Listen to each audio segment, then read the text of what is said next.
कैसे हैं आप? नमस्कार, इस्तकबाल, वेलकम।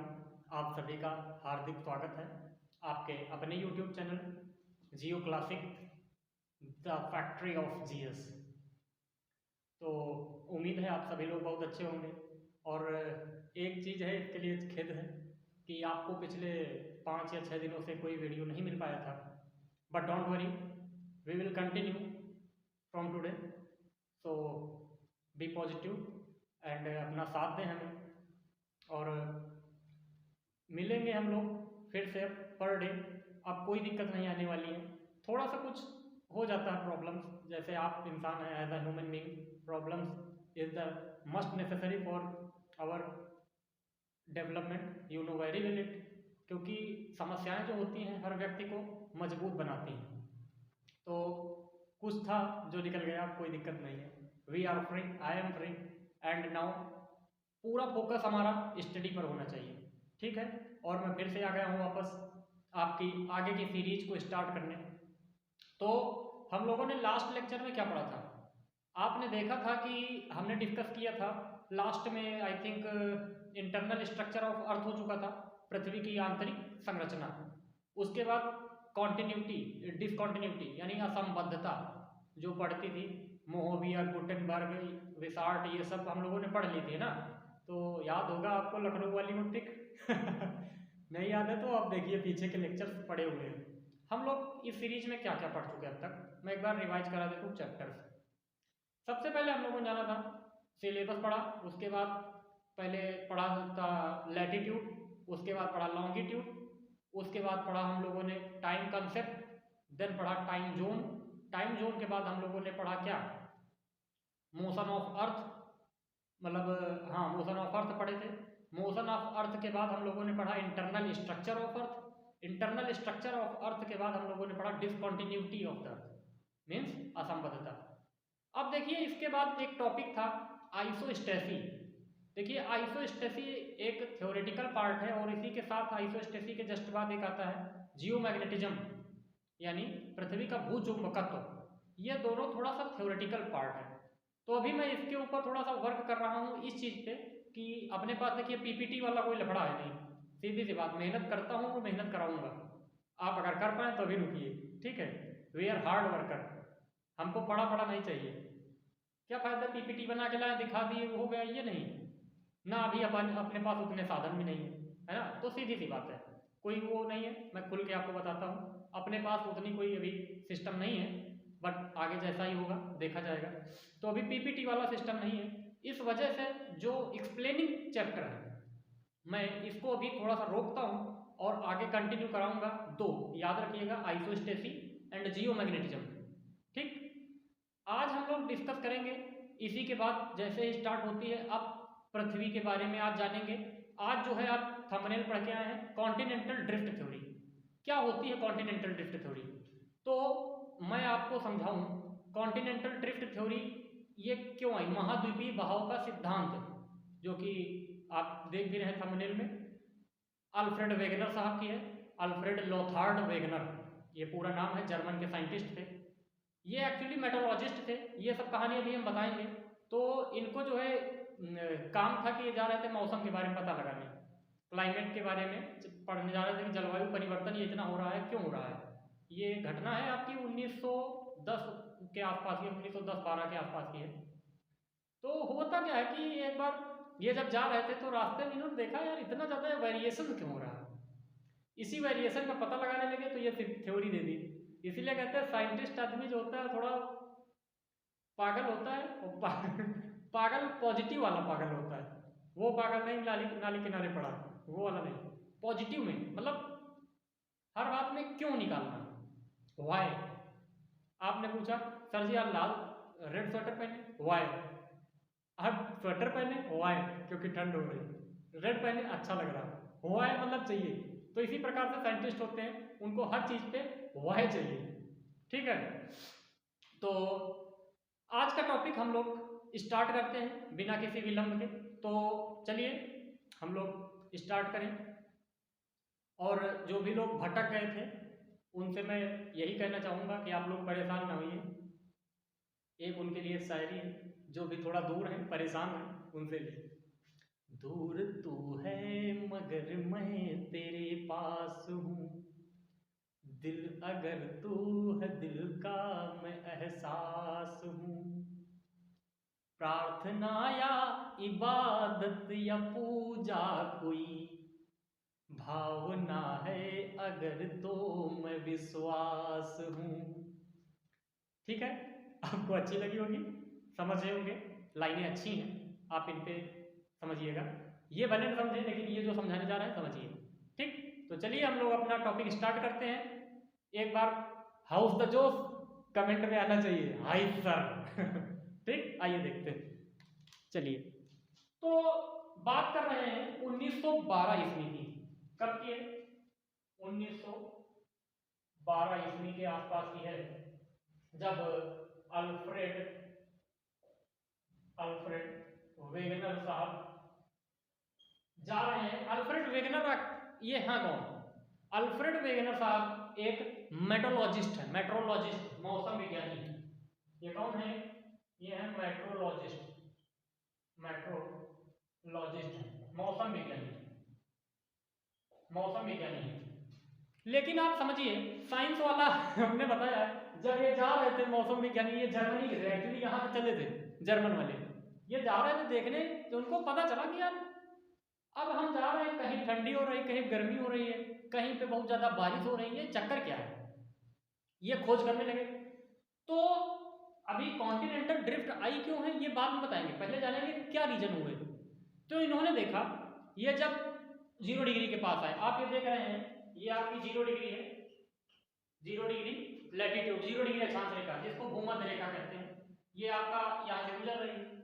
तो आप इन्होंने ये देखा, क्या देखा कि जब ये 0 डिग्री के पास से गए इस क्षेत्र में, मान लीजिए ये जो आसपास का इसका क्षेत्र होता है पूरा, पूरे में ऐसे ही, तो यहां पर जो पाई जाएगी बायोडाइवर्सिटी, जैव विविधता। देखिए आप पूरा समझाने का ही चैप्टर है, आप हर बात को मेरी लिख सकते हैं। ठीक, तो सुनिए, इन्होंने देखा कि जो अब 0 डिग्री है, जाहिर सी बात है यहां पर पूरे विश्व में सबसे ज्यादा बायोडाइवर्सिटी पाई जाएगी, सबसे ज्यादा जैव विविधता पाई जाएगी। अब जब सबसे ज्यादा जैव विविधता अगर यहाँ पर है, तो सबसे ज्यादा बायोमास भी यहाँ होगा। बिल्कुल सर, आपकी बात से हम एग्री हैं। बायोडाइवर्सिटी मतलब जैव विविधता, बायोमास मतलब पेड़ पौधे, जीव जंतु, ये सब यहाँ पाए जाएंगे बहुत अच्छे से।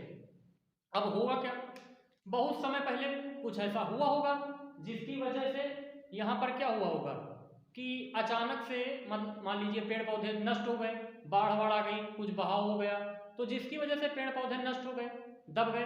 अब उनका कोयला वैला बना होगा, कोल बना होगा। कोल भाई सबसे ज्यादा मैंने क्या बताया वहां पे, बायो डायवर्सिटी, बायोडाइवर्सिटी मैक्सिमम। जब बायोडाइवर्सिटी मैक्सिमम, तो यहाँ पे क्या हो जाएगा, बायोमास मैक्सिमम, बायोमास जिसमें पेड़ पौधे ये सब आते हैं, जीव जंतु, इससे क्या बनेगा, कोल बहुत पाया जाएगा, कोयला। कहोगे सर ये भी बात बिल्कुल सही है। तो आप ये बताइए, कोयला जो है अब ये दब गया होगा, सैकड़ों साल मतलब करोड़ों साल, अरबों साल पहले ये सब हो गया घटना। मान लीजिए अब भाई 6.5 करोड़ वर्ष पूर्व एक आता है जुरासिक एज, तो उसके भी पहले की ये घटनाएं हैं सब, बहुत पहले। तो ये करोड़ों वर्ष पूर्व ऐसी घटनाएं हुई। अब ये जब सब दब गया, मान लीजिए दबा, ठीक है, कैसे दबा, नदियां आती होंगी, बहाते हुए अपना जल आती होंगी, और ये सब जो कंकाल वंकाल था सब पूरा ईंधन और पेड़ पौधे जितना भी कार्बनिक पदार्थ था सब दबा दिया समुद्र में, उसके ऊपर नई परत चढ़ गई, नई मिट्टी बहा कर लाई, वो डाल दी। ठीक, लेकिन आप ये बताइए, अगर ये कोल विषुवत रेखा पे न पाया जाए, यहां पा लिया जाए डेनमार्क, आपका ये क्या है, डेनमार्क, सॉरी ग्रीनलैंड, ग्रीनलैंड है, ग्रीनलैंड में कोयला मिल रहा है, कनाडा के उत्तरी क्षेत्रों में यहां कोयला मिल रहा है, कनाडा के उत्तरी क्षेत्रों में अगर यहां कोयला मिल रहा है, तो ये जाहिर सी बात है एक एजम्पशन वाली बात हो रही है कि नहीं, ये थोड़ा सा एक अब्रप्टली, ऐसा कैसे, ये अचानक, ये मतलब चीज यहाँ की है, सिस्टम यहाँ का है, ये वहां कैसे, ऐसी डाइवर्सिटी कैसे? ये विविधता जब वैगनर साहब ने समझी तो उनका दिमाग थोड़ा खटका। कह आप ये बताइए रेवड़ी फेमस है लखनऊ में और मिल रही है बेंगलोर में, ऐसा क्या चक्कर है? यानी फेमस यहाँ की और अच्छी अगर बेंगलोर की हो जाए तो कैसे फायदा हो जाए? कल कुछ समझ में बात नहीं आई वैगनर साहब के। कहा कि यहाँ का चीज है वहां कैसे पहुंच गया? फिर इस बात पे उन्होंने और मंथन किया। अब और मंथन क्या करते हैं, तो इन्होंने एक अपना सिस्टम बनाया। फिर भाई कहा कि जब वहां कोयला पाया जा रहा है, चलो बात ठीक है। फिर उसके बाद और पता किए, मान लीजिए 23.5 डिग्री वाला, 23.5 डिग्री ये आपका 23.5 नॉर्थ है, ये 23.5 साउथ है। कहा ठीक है, यहां पाया जा रहा है, चलो मान लिया यहाँ पे थोड़ा बहुत गर्मी होती है, थोड़ा बहुत पानी हो जाता है, लेकिन यहाँ तो बर्फ है। अब आप समझिए बर्फ में क्या होता है, बर्फ में घास कैसी होती है? घास नहीं होती वहां पे, काई, लीचेन, टुंड्रा वनस्पति, टुंड्रा वन पाए जाते हैं, है ना, खुज घास, अल्पाइन, ये वन ऐसे होते हैं। इन वनों से क्या आप कोयला बना दोगे? ऐसा नहीं हो सकता। वेगनर साहब ने कहा बात कुछ गड़बड़ है, ये सिस्टम नहीं है सिस्टम, ठीक है। तो वेगनर साहब को ये बात समझ में कम आ रही थी, तो उन्होंने अब इसके लिए मंथन करना आरंभ किया। क्या मंथन आरंभ करते हैं, तो आप वो समझिए।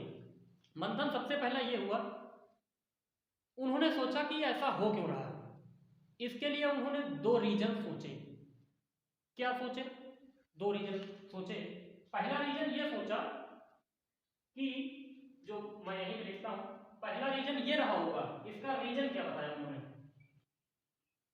क्लाइमेट चेंज, क्लाइमेट चेंज यानी जलवायु परिवर्तन। लेकिन भाई मेट्रोलॉजिस्ट थे, मौसम विज्ञानी थे, तो आप देखो एक कपड़ा बेचने वाला व्यापारी जो होगा तो सबसे पहले कोई भी काम हो उसमें अपना दाम दिमाग लगाने लगता है कि कपड़ा कैसा सस्ता है कि मोटा है कि कैसा है, कपड़ा अच्छा है कि खराब है। इसी प्रकार उन्होंने भी सबसे पहले उनका दिमाग इसी में गया कि क्या हो सकता है, क्लाइमेट चेंज, मौसम। दूसरा क्या बताया? कहा ड्रिफ्ट हो गया, बहाव हो गया होगा, कॉन्टिनेंटल ड्रिफ्ट यानी महाद्वीप का बहाव हो गया। ये महाद्वीप का बहाव हो गया और ये कहा क्लाइमेट चेंज। लेकिन आप ये समझिए, एक अकेला चना क्या पूरे भार को फोड़ देता है? सीधी सी बात। आपका जवाब आता है नहीं सर जी ऐसा नहीं होता है। बचपन से कहा है कि एक अकेला चना भार नहीं फोड़ पाता है, ठीक है।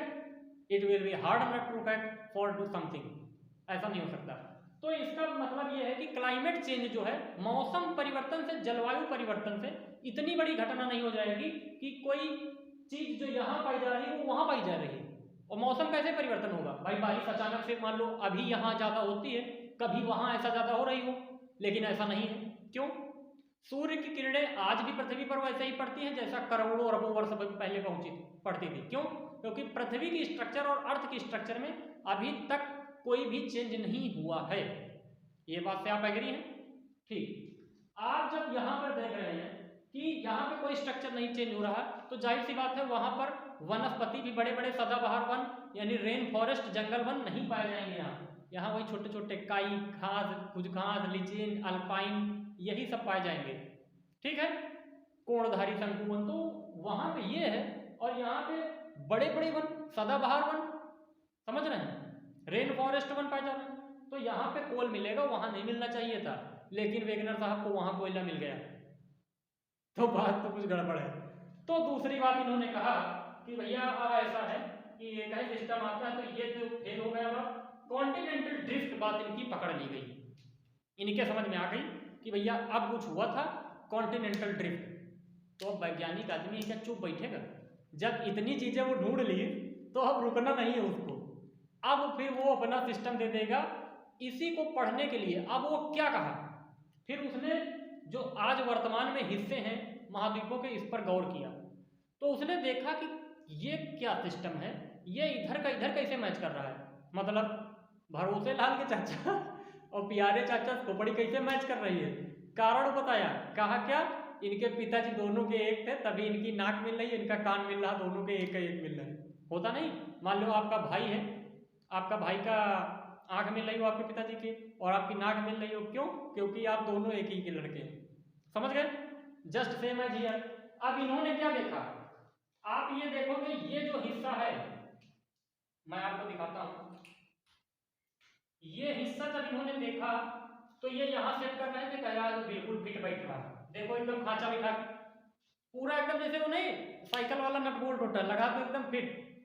देखो अब ये मैच कर रहा है कि नहीं कर रहा है इससे, ये कहा बात तो सही है, ये भी मैच कर रहा है। दूसरा सिस्टम, जब ये यहां वाला लेकर गए, ये यहां पे, अब ये मैप में उतना अच्छा नहीं दिख रहा है, ठीक, आप ये देख पा रहे हो यहाँ पे ये इधर मैच कर रहा, ये सारी चीजें आप इधर रियल वाले मैप में देखिए, खुद देखिए आप, ये चीज इसमें मिल रही है, ये देख पा रहे हैं, ये वाला बात इसमें फिट हो रही है, ये भी आप देख रहे हैं, यानी यूरोप का जो हिस्सा है ये यहाँ पे मिल रहा है, यानी अमेरिका कनाडा का जो पूर्वी हिस्सा है ये यूरोप के पश्चिमी हिस्से से मिल रहा है, आप देख पा रहे हैं पूरी तरीके से, ये चीज मिल रही।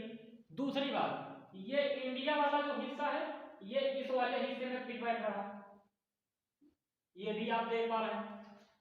आप जब ऐसी स्ट्रक्चर्स देख रहे हैं कि ये एक दूसरे से मिल रहे हैं, अब ये पूरा जो स्ट्रक्चर घूम के आ रहा है, तो ये जब अगर फिट कर दिया जाए तो कुछ ऐसा शेप बन रहा है कि नहीं बन रहा है, कैसा?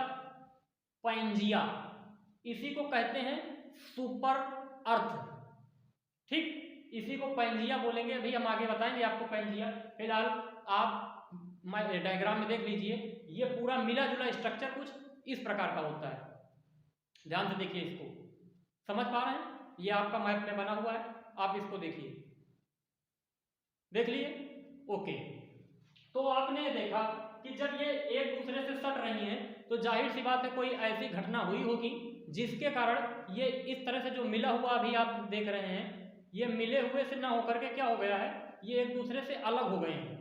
आज ये इसका हिस्सा इधर आ गया है, यहाँ का हिस्सा इधर आ गया है, और ये जो कभी है ये कुछ ऐसे रहा होगा, ये पलट के ऊपर नीचे हो गया है, जो अंटार्कटिका नीचे है और आर्कटिक ऊपर है। क्लियर? अब हम आपको शुरुआत करने जा रहे हैं, तो इसी थ्योरी पर कॉन्टिनेंटल ड्रिफ्ट थ्योरी आखिर कैसी थी, क्या थी, ये अब हम जानेंगे। तो आप इसका स्क्रीनशॉट ले सकते हैं, ये आपकी सारी प्लेटें बताई थी, north America, Europe, Asia, Australia, Africa, south America, नीचे अंटार्कटिका है, ये कोई दिक्कत नहीं, आप इसका ले सकते हैं स्क्रीनशॉट। अब हम लोग इसको रफ करते हैं, ठीक है? रफ करें, चलिए करना ही पड़ेगा, ठीक। हाँ, ये जो, अच्छा रुकिए थोड़ा सा और बता देता हूँ, तो ये जो फिट हो रहा है, ये जब फिट हो रहा है, ये क्या था, इनकी थी भौगोलिक समरूपता, भौगोलिक समरूपता, भौगोलिक समरूपता, समरूपता, इंग्लिश में क्या बोलते हैं इसको, जिगसॉ फिट, क्या बोलते हैं, jig jigsaw fit, jigsaw fit, jigsaw fit क्या होता है, जिगजैग एकदम फिटिंग हो रही है इसकी, ये सब पूरा फिट हो रहा है एक दूसरे में, ये पूरा एक दूसरे में सटा हुआ हिस्सा है, ये इसका हिस्सा है, तो ये आप देख पा रहे हैं, सॉरी इसका हिस्सा है, यहां से निकला हुआ अमेरिका से, नॉर्थ अमेरिका से, तो इस प्रकार आपने देखा कि ये एक दूसरे से सटे हुए हैं। ऐसी फिटिंग को उन्होंने बताया भौगोलिक समरूपता थी, यानी भौगोलिक जो मतलब आपकी भू की स्थिति होती है जिसमें समानता पाई जा रही हो, उसे कहते हैं भौगोलिक समरूपता, यानी जिगसॉ फिट, ठीक। अब हम आगे और भी कई सारी चीजें बताएंगे। अब अगला इन्होंने प्रूफ जो दिए, प्रूफ मेरे को लास्ट में बताना है, तो आप वेट करिए, आप पहले थ्योरी समझते हैं इनकी, मैं इसको रफ करता हूँ, आगे फिर आपको बताता हूँ।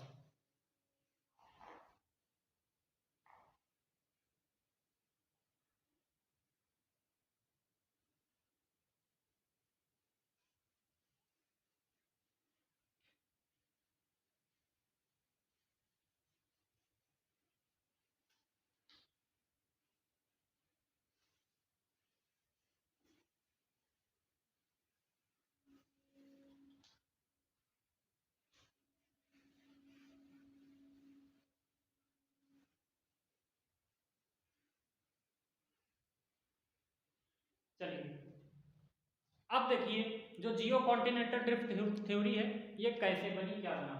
तो इन्होंने सबसे पहले बताया कि जो कॉन्टिनेंट था, अब जियो कॉन्टिनेंटल ड्रिफ्ट थ्योरी अब स्टार्ट होती है।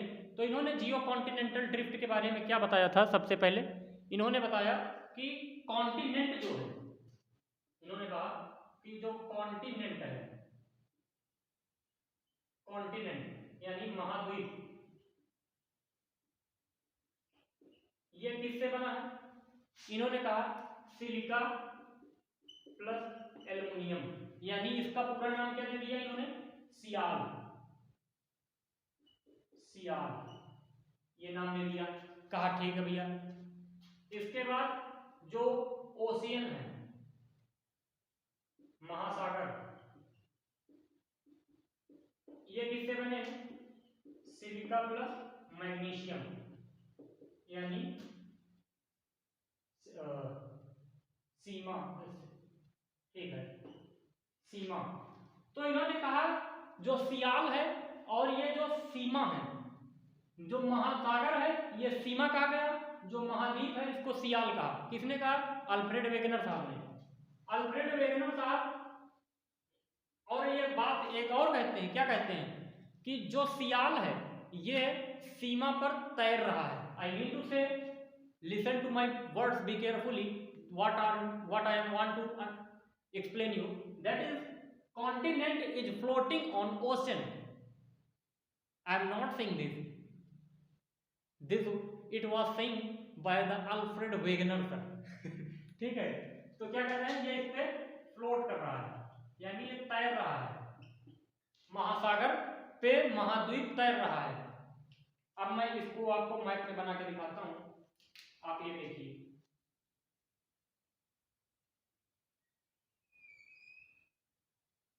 ये बना दिया। इसके बाद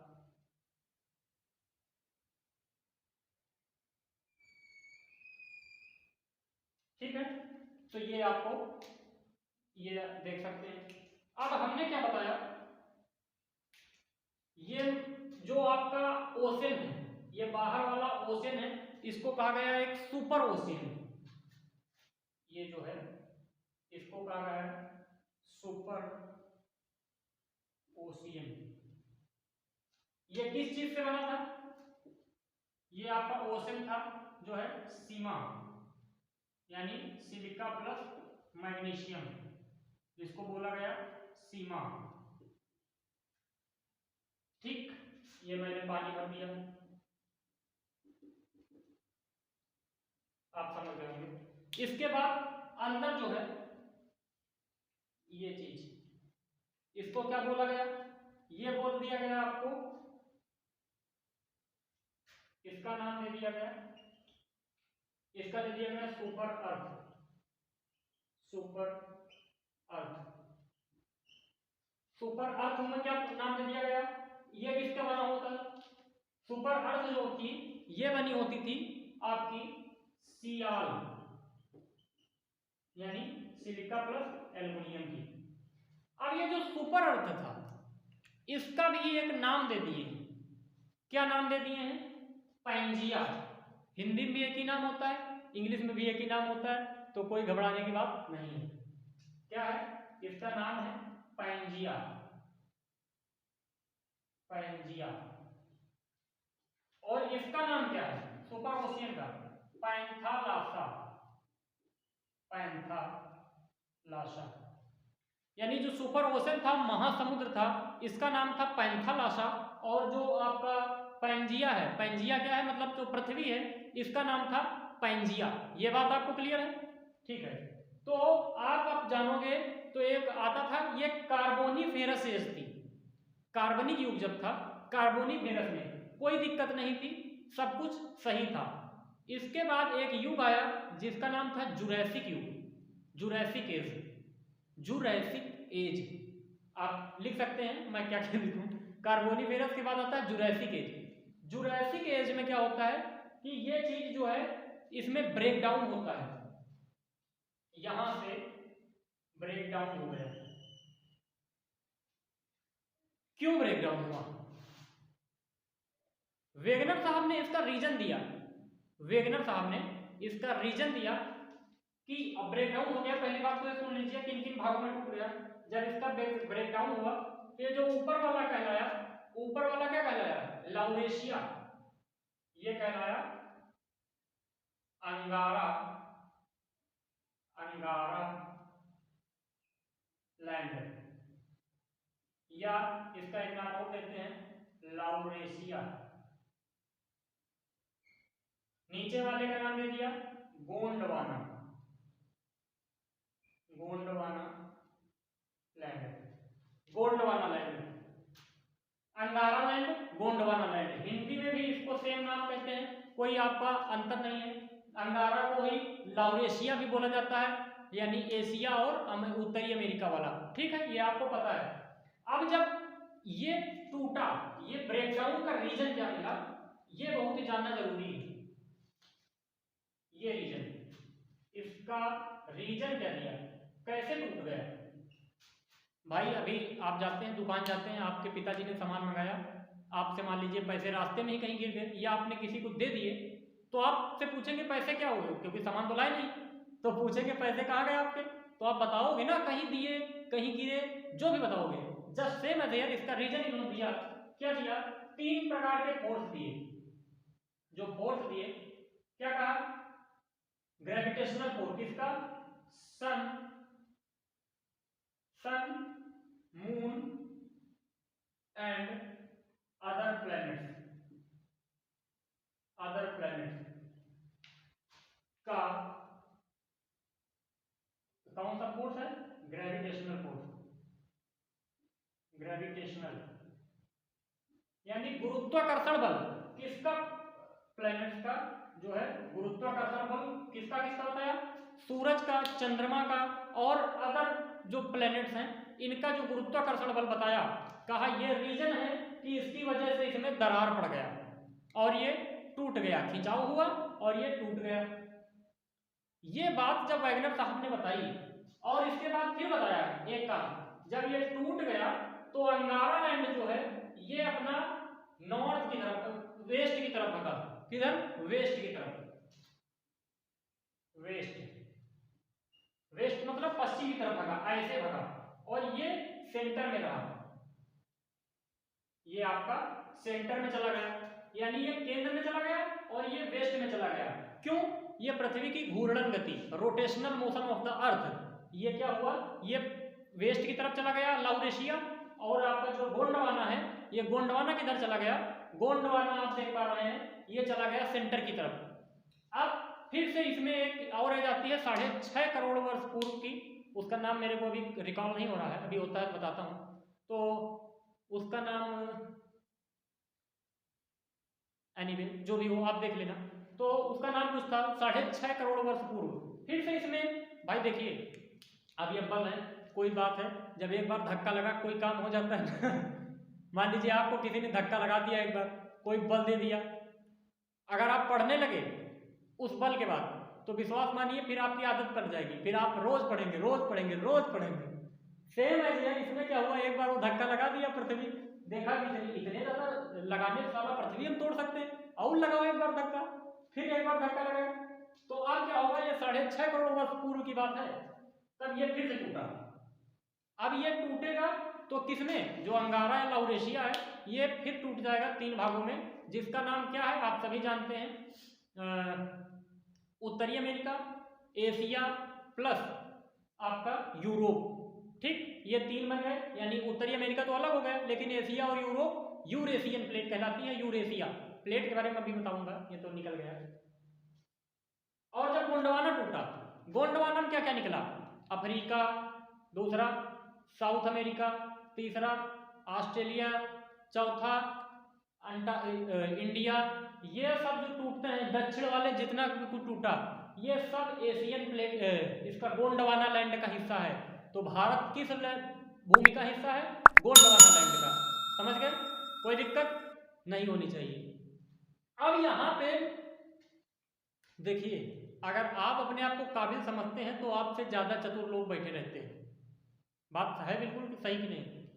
सेम ऐसा ही हुआ जब इन्होंने ये सारा सिस्टम बताया, खोल के दिया, तो जब इनके चाचा फूफा लोग बैठे मीटिंग में, वहाँ पे लंदन में, तो इनसे बात हुई, जब पूछा गया, सवाल उठते हैं, आप ये बताइए पहला सवाल, जो दोनों चीजें बताई, इतना बड़ा सिद्धांत बना डाला वेगनर ने, लेकिन इस पे सब पे सवालिया निशान खड़े हो गए, वो क्या खड़े हुए? तो इनसे पहला सवाल जो दागा गया, वो सवाल मैं आपसे यहाँ लिखता हूँ, आप देखेंगे तो आपको अच्छा लगेगा।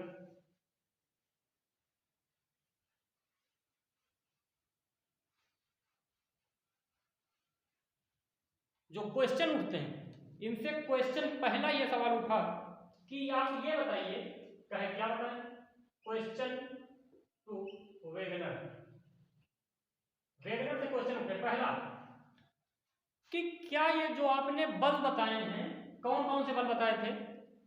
जो आपका टाइडल फोर्स होता है, और भी आप यहाँ पे बल ऐड कर सकते हैं, प्लस टाइडल फोर्स और फोर्स ऑफ बियोंसी, फोर्स ऑफ बियोंसी, यानी हिंदी में कहते हैं उत्प्लावन बल, अंग्रेजी में कहते हैं बॉयंसी फोर्स, ग्रेविटेशनल फोर्स यानी पृथ्वी का गुरुत्वाकर्षण बल, टाइडल फोर्स यानी ज्वार भाटा बल, ज्वार बल, ज्वारीय बल जिसको बोलते हैं, समुद्री बल।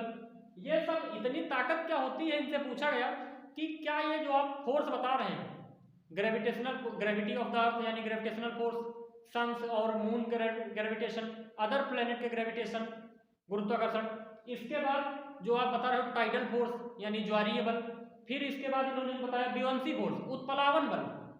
उत्प्लावन क्या होता है? जब कोई वस्तु को किसी घनत्व वाली उसमें डाला जाता है, मतलब पानी में, तो वो अंततः डूब जाती है, ठीक है, पार्शियली जो है सिंक कर जाए और आधा हिस्सा ऊपर उठता रहे। जैसे आप बर्फ को पानी में डालो तो क्या होता है, आधा हिस्सा डूबा रहता है पानी में, आधा ऊपर तैरता रहता है। This is known as buoyancy force, because water जो अपने अंदर से फोर्स लगाता है, क्योंकि जो चीज ऊपर फेंकता है, पानी भी अंदर से फोर्स लगा रहा है, वही बियोंसी फोर्स है। बाकी ये जब मैं फिजिक्स पढ़ाऊंगा आपको तो वहां अच्छे से क्लियर करूंगा, डोंट वरी, अभी समय वेट करिए। तो बियोंसी फोर्स थोड़ा सा बता दिया, जो पृथ्वी मतलब जल अंदर से पानी फोर्स लगाता है वाटर, तो उसका जो बॉडी ऊपर से डूब उठी रहती है, यही बियोंसी फोर्स होता है, समझ गए? ठीक। उत्प्लावन बल हिंदी कहा जाता है ज्वारीय बल, इसको मैं बता देता हूँ हिंदी वाले थोड़ा सा, ज्वारीय बल इसको बोलते हैं उत्प्लावन बल, उत्प्लावन बल, उत्प्लावन बल और ज्वारीय बल जो थे आपका, तो ये क्या करते हैं, इनकी वजह से बताया कि ये क्या पृथ्वी को एक जगह से दूसरी जगह तक पहुंचा सकते हैं?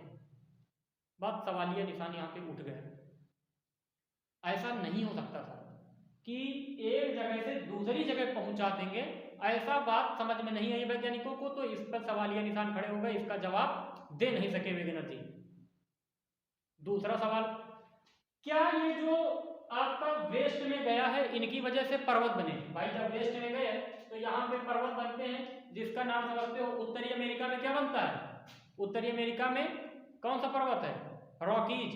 दक्षिण अमेरिका में कौन सा है? एंडीज, यानी ये बनाते हैं रॉकीज प्लस एंडीज, क्या है ऐसा, ये बना दिए। फिर इसके बाद जब ये उधर गया तो ये क्या बनाया? आल्प्स, यानी Alps mountain, Alps plus, Alps के बाद और कौन सा बना? हिमालय बाबा। इतने बड़े बड़े पर्वत हैं, समझिए, रॉकीज चाचा, एंडीज दादा, हिमालय बाबा, आल्प नाना, ये इतने बड़े बड़े पर्वत ये कैसे बना दिए? ये बहा देना, बह के चला जाना, हवा पानी आग, इनसे नहीं पर्वत इतना बड़ा बन जाएगा, कुछ तो चक्कर रहा होगा। कहते नहीं सीआईडी में प्रद्युमन साहब कहते कुछ तो गड़बड़ है गया, तो भैया यहाँ कुछ तो गड़बड़ था। तो ये दोनों सवाल जो इनसे उठाए गए कि क्या ये रीजन है, कहा ये रीजन है, इन दोनों का मतलब आप बताइए। वेगनर साहब फेल हो गए इन बातों पर, और जब कोई आदमी नहीं जवाब दे पाता है तो वो थ्योरी डिस्कार्ड कर दी जाती है, वो थ्योरी निगलेक्ट कर दी जाती है। वैज्ञानिकों को समझ में नहीं आई, जब ये जवाब नहीं दे सके, भाई कहा कि क्या तुम ये बताइए ये बल इतने मजबूत होते हैं? भाई आपने 4 ही बल पढ़े होंगे, सब नाभिकीय बल, चुंबकीय बल, विद्युतीय बल और फिर गुरुत्वाकर्षण बल, तो सबसे कमजोर बल जो होता है ग्रेविटेशनल फोर्स होता है, और सबसे मजबूत अगर पावरफुल होता है न्यूक्लियर फोर्स होता है। वो होता तो हम मानते, लेकिन आपका जो गुरुत्वाकर्षण बल से पृथ्वी इधर से उधर भाग जाएगी, ऐसा कैसे भाई? आप फुटबॉल तोड़ना है, फोड़ना है, पृथ्वी अलग करना है, इतना विशाल भूखंड अलग करना है, तो ये चक्कर समझ में नहीं आया लोगों की। बात ठीक है, ठीक। दूसरा कहा कि ये पर्वत का निर्माण ऐसे हो जाता है, तो इस तरह तो नहीं होता है पर्वत का निर्माण। कहा भैया पर्वत का निर्माण जो होता है इनके प्रोसेस भी अलग होते हैं, और आप जो बता रहे हैं इतने बड़े बड़े पर्वत अगर मिट्टी के बहने से और पानी के बहने से अगर इतना बड़ा पर्वत बन जाएगा, ये भी बात समझ में नहीं आई। इनकी थ्योरी फेल कर दी गई, यानी वेगनर साहब यहाँ पे क्या हुए, वेगनर साहब को कहा गया आपकी थ्योरी फेल हो गई। यार वेगनर ने मेहनत बहुत की थी, बहुत ज्यादा मेहनत की थी। आदमी हार बर्दाश्त नहीं कर सकता, इसके लिए वेगनर साहब ने तुरंत इसका सबूत ढूंढना चालू कर दिया। तो ये सारे ड्रॉबैक्स जब जितना भी मैंने बोला है, आपने अगर अभी लिखा नहीं है तो सारा लिख लीजिएगा, छोड़िएगा कुछ नहीं। ये पूरा एक मेंस का उत्तर है, आप पूरा बना सकते हैं कॉन्टिनेंटल ड्रिफ्ट थ्योरी का एक्सप्लेनेशन। जितनी बातें मैं बता रहा हूँ सारा आप खाली यही लिख के आ जाइएगा, विश्वास मानिएगा, मजा आ जाएगा, ठीक। अब वेगनर साहब इसके जो है इसके सबूत देंगे, प्रूफ देंगे। प्रूफ हम आपको बताते हैं। प्रूफ बताने के लिए मेरे को डायग्राम बनाना पड़ेगा, डायग्राम में नहीं बना रहा। अब आप यहाँ पे सिर्फ देखेंगे, मैं सिर्फ महाद्वीप का बात करूंगा। सबसे पहले तो जिग्सॉ फिट्स, यानी जो भौगोलिक समरूपता है, इसमें दिखाया कि आप ये देख रहे हैं, ये अफ्रीका का जो हिस्सा है, अफ्रीका का नीचे ब्राजील के पास का हिस्सा जो है, ये हिस्सा सॉरी अफ्रीका नहीं, साउथ अमेरिका का, ब्राजील के पास का हिस्सा अफ्रीका में मिल रहा है। अफ्रीका में ये सट रहा है कि नहीं सट रहा, ठीक। इसी प्रकार से मेरे को बनाना ही पड़ेगा, या आप स्क्रीन शॉट ले लीजिए, मजा नहीं है वैसे। एक रैंडमली मैं बना देता हूं ताकि आपको ज्यादा समझ में आए।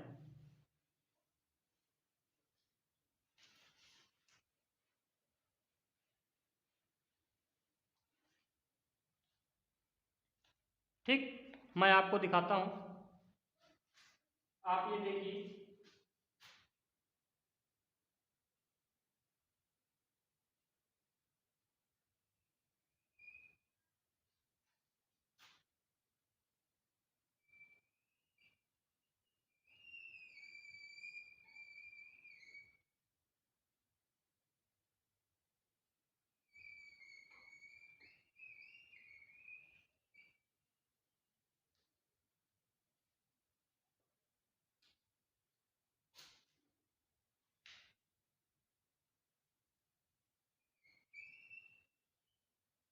ये आप मैंने एक ऐसे ही बना दिया है, आप थोड़ा सा कंप्रोमाइज करिएगा, इतना जल्दी अब थोड़ा बनाने में टाइम लगेगा। आप देख लीजिए, ये आपका ये क्या बना है, जस्ट अ मिनट यार।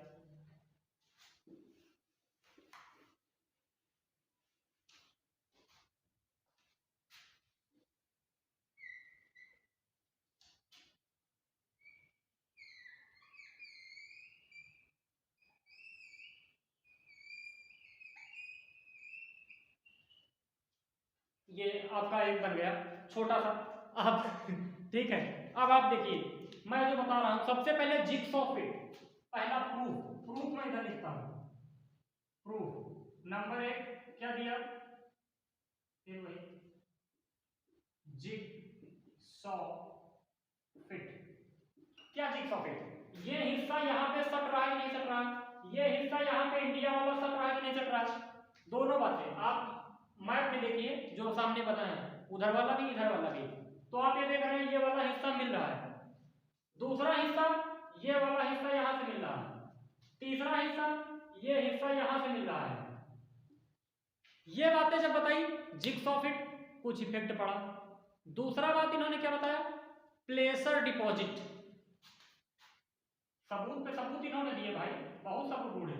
प्लेसर डिपॉजिट, प्लेसर का मतलब क्या होता है, गोल्ड। अब प्लेसर एक सोना होता है, सोना एक्चुअली ब्राजील में पाया जाता है, लेकिन ब्राजील को छोड़ करके यहाँ अफ्रीका में पाया गया, साउथ अफ्रीका में। साउथ अफ्रीका में आप सभी को पता होगा सोने की खान है जोहानिसबर्ग में, ठीक है, जोहानिसबर्ग में है, हीरे की खान किम्बरले है, ये सब आपने पढ़ा होगा। तो सोना अगर यहाँ पाया जा रहा है, जगह जो यहाँ की है, तो इससे सब साबित होता है कि ये हिस्सा कभी ना कभी इसमें रहा होगा। कहा भाई बिल्कुल रहा होगा। तो यानी प्लेस ऑफ डिपॉजिट, आपको ये भी बात समझ में आ गई, जिग्स ऑफ इट और भी समझ में। एक और सिस्टम बताया, एक पहाड़ी पाई जाती है जो यहाँ पर भी है, सेम यहाँ पर भी है, क्योंकि ये हिस्सा मिल रहा है। ठीक है, चौथा बात आपको, तो यानी ये हिल, हिल जो है आपकी ये हुई चौथी हिल। अब ये कौन सी हिल है ये आप हमको कमेंट में बताएंगे, मैं नहीं बताऊंगा उस हिल का नाम। बाकी ये हिल जो हिस्सा इसका इतना है, यही ऊपर इतना है, तो ये पूरा मिल रहा है यूरोप और अमेरिका माल। अब ये आप कमेंट में बताइए ऐसी कौन सी पहाड़ी है, ऐसी कौन सी हिल थी जो यहाँ पे मिल रही थी। चौथा, एक पाया जाता है मैसोरस। मैसोरस इज अ रेप्टाइल। मैसोरस एक सरीसृप है, मगरमच्छ टाइप का होता है। मैसोरस, मैसोरस, जो मैसोरस है हिंदी में क्या बोलते हैं, मैसोरस। मैसोरस कहाँ पाया जाता था, मैसोरस अफ्रीका में पाया जाता है, साउथ अमेरिका में, और यही मैसोरस यहाँ अफ्रीका में पाया जा रहा है। और बल्कि जो मैसोरस है ये स्वच्छ जल में रहता है, एकदम साफ सुथरे वाटर में, क्लीन वाटर में। लेकिन बीच में तो खारा जल होता है समुद्र का, तो बीच में जा नहीं सकता है। इसका मतलब है कि ये कभी हिस्सा इसमें रहा होगा, तभी मैसोरस इस दोनों जगहों में पाया जा रहा है, अन्यथा ऐसा नहीं होता। इसी प्रकार भारत में जो शेर पाए जाते हैं, गिरी, गिरी कहाँ है आपका, यहाँ पे गुजरात के पास। गुजरात में जो शेर पाए जाते हैं अफ्रीका में पाए जाते थे, और अफ्रीका से वहां पहुंच गए, इसका मतलब कभी अफ्रीका में भारत का ये हिस्सा रहा होगा, प्रायद्वीपीय भारत वाला, जो गुजरात का ये कोना निकला हुआ है यहाँ पे। आपको समझ में आई बात। तो ये सब बातें जब सबूत दिए वेगनर साहब ने, तो ये कहीं ना कहीं तक सही थे, लेकिन वैज्ञानिकों ने इनकी बातों को मानने से इनकार कर दिया, और आज की तारीख में ये थ्योरी निगलेक्ट कर दी गई है। लेकिन यही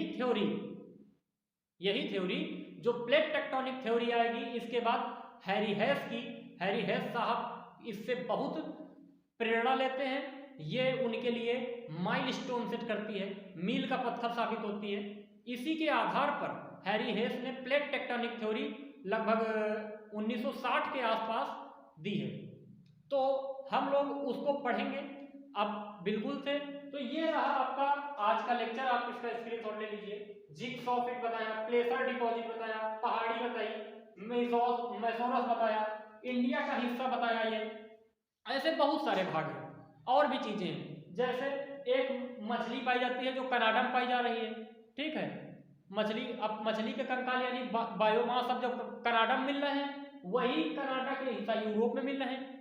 तो जहां जहां से फिटिंग हो रही है, आप जिग्सॉ फिट के माध्यम से देख सकते हैं कि जो विविधता यहाँ पाई जा रही, वही विविधता वहां पाई जा रही है। जो चीज मेडागास्कर में है वो आपका इंडिया में छू रही है। ऐसा क्यों? तो ऐसा इसीलिए था, ये ड्रिफ्ट थी। बात समझ में आ गई।